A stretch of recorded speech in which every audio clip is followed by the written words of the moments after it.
Hello everybody, welcome to Komachi channel. நான் உங்க master chef. இது நம்மளோட ஜூனியர் செஃப். இன்னைக்கு நம்ம வீடியோல என்ன பார்க்க போறோம்னா சாக்லேட். இந்த நீ டார்க் சாக்லேட். நான் சாப்பிட்டேன். நோ இப்ப சாப்பிடுறதுக்கு இல்லப்பா, நான் சாக்லேட் குல்ஃபி பண்ண போறேன். ஓகேவா? சாக்கோபார் பண்ண போறோம் நம்ம இன்னைக்கு. எனக்கே கிடையாது. குல்ஃபியா பண்ணி சாப்பிடலாம். ஓகே? ஓகே. As usual நம்ம ingredients எல்லாம் சொல்ல போறது யாரு? Yeah, right. இது நம்ம ஜூனியர் செஃப் தான். எப்படி சொல்ல போறது யாரு? நம்ம மாஸ்டர் செஃப். Yeah. தேவகுட்டி, நம்ம என்னென்ன இன்கிரிடியன்ட்ஸ்லாம் எடுத்துறோம் நீங்க கொஞ்சம் எக்ஸ்பிளைன் பண்றீங்களா? ஓகே. ஃபர்ஸ்ட் வந்து சக்கரை. sunflower 2 tablespoon. பால். சாக்லேட். சாக்லேட் முன்னாடி இது வந்து கப் அந்த இது செய்யறதுக்கு. அடுத்து நம்ம முன்னாடிலாம் வந்து டம்ளரில் தான் செஞ்சுருக்கோம்.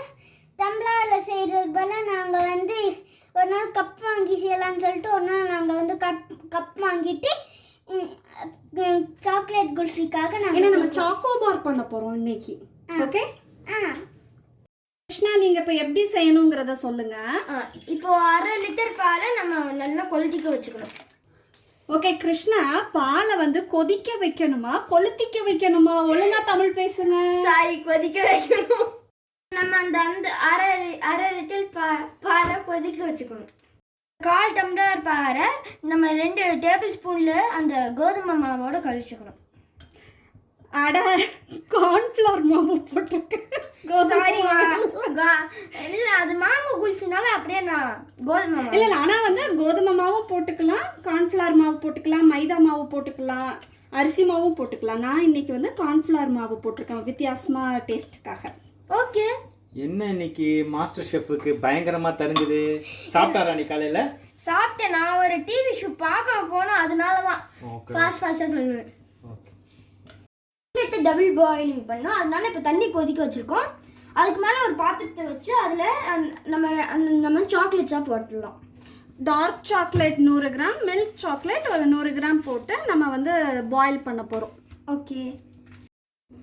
டார்க் சாக்லேட் 100 கிராம் எடுத்திருக்கேன், மில்க் சாக்லேட் 100 கிராம் எடுத்திருக்கேன். இப்போ நம்ம பாயில் பண்ண தண்ணி மேலே இதை வச்சு நம்ம இப்போ சாக்லேட்டை உருக்க போகிறோம். I'm eagerly waiting for this. Kulfi. இப்போ பால் காஞ்சிருச்சு. இப்போ நம்ம கார்ன்ஃப்ளவர் மாவும் சுகரும் சேர்த்துக்கலாம். கார்ன்ஃப்ளவர் மாவு போட்டோன்னே கிண்டி கொடுத்துக்கிட்டே இருங்க, இல்லைன்னா வந்து கீழே அடி பிடிக்கும்.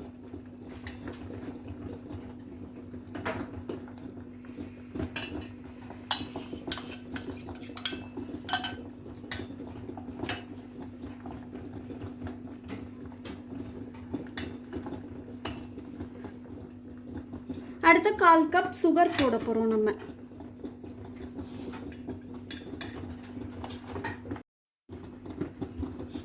இப்போ நமக்கு சாக்லேட் வந்து நல்லா மெல்ட் ஆகிட்டு நம்ம பாலில் வந்து சுகரும் கார்ன்ஃப்ளவர் மாவும் போட்டோம் பார்த்தீங்களா, அதுவும் நல்லா இதாக இருக்குது. ஆனால் இன்னும் வந்து நமக்கு வந்து இந்த பக்குவத்துக்கு வரணும்.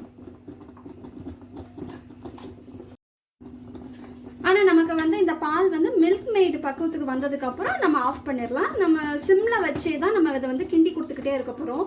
கொஞ்சம் கேஸ் அடுப்பை பெருசில் வச்சுட்டோன்னா கீழே வந்து தீஞ்சு போயிடும், அதுக்காக தான். இப்போ சாக்லேட் வந்து மெல்ட் ஆன சாக்லேட்டை நாங்கள் இந்த கப்பில் இந்த மாதிரி தடவி வச்சுருக்கோம். இதை வந்து ஃப்ரீசரில் வைக்க வேண்டாம். இதை ஒரு 5 மினிட்ஸ் இதை வந்து நம்ம ஃப்ரிட்ஜில் வச்சு எடுத்தால் இந்த சாக்லேட் எல்லாம் இந்த கப்பில் செட் ஆயிரும். அடுத்து நமக்கு வந்து பால் வந்து ரெடி ஆகிட்டு இதை ஆறுனதுக்கப்புறம் மிக்சியில் ஒரு அடி அடிச்சுட்டு நம்ம அந்த கப்பில் இதை ஊற்றி ஃப்ரீசருக்குள்ளே அடுத்து ஒரு 8 ஹவர்ஸ் வைக்க போகிறோம். நம்ம இதை ஃப்ரிட்ஜில் வச்சுட்டோம். நான் இந்த மாதிரி அலாரத்தில் தான் 5 மினிட்ஸ் செட் பண்ணி ஃப்ரிட்ஜுக்குள்ளே வச்சுருக்கேன் அந்த சாக்லேட் கப்பை. 5 மினிட்ஸ் கழித்து நம்ம பார்க்கலாம். இப்போ நம்ம காய்ச்சின பாலை வந்து மிக்சியில் நல்லா ஒரு அடி அடித்து எடுத்துகிட்டு வந்தாச்சு. நம்ம சாக்லேட் ஊற்றி வச்சுருந்தோம்ல, அதுவும் இங்கே பாருங்கள் நல்லா செட் ஆகிட்டு ஃப்ரிட்ஜில் வச்சு எடுத்தது. இப்போ நம்ம இதை வந்து இந்த பாலை இதில் ஊற்றி இப்போ பாலில் நம்ம ஊற்றிட்டோம். இப்போ சில்வர் ஃபாயில் பேப்பர் எல்லா கப்லேயும் வச்சுட்டு நம்ம வந்து ஐஸ்கிரீம் ஸ்டிக்கை உள்ளே வைக்க வேண்டியதான். இப்படி கத்தியால் ஒரு கீறிட்டு அச்சச்சோ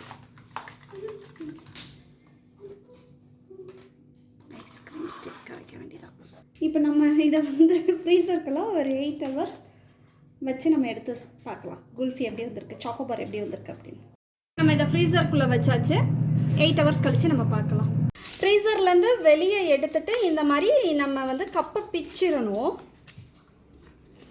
செமையா வந்திருக்கு போல சாக்கோபார் இன்னைக்கு. ஆனால் கிளைமேட் ரொம்ப சில்லுன்னு இருக்கு. சாப்பிட்டுட்டு சுடு தண்ணி குடிச்சிருங்க. ஆனால் நான் வந்து தெரியாமல் இவ்வளோ லேயர் போட்டுட்டேன் சாக்லேட். பாருங்கள், நீங்கள் சாக்லேட் எவ்வளோ லேயர் போடுறீங்களோ அந்த அளவுக்கு இந்த மில்க்கையும் ஊற்றுங்க, கரெக்டாக இருக்கும். வாவ், சூப்பர், செம யம்மியா இருக்குமா. நேத்து சாக்கோபார் டேஸ்ட் வருது. தேங்க்யூ. ஐ லவ் யூ குட்டீஸ். வெல்கம்.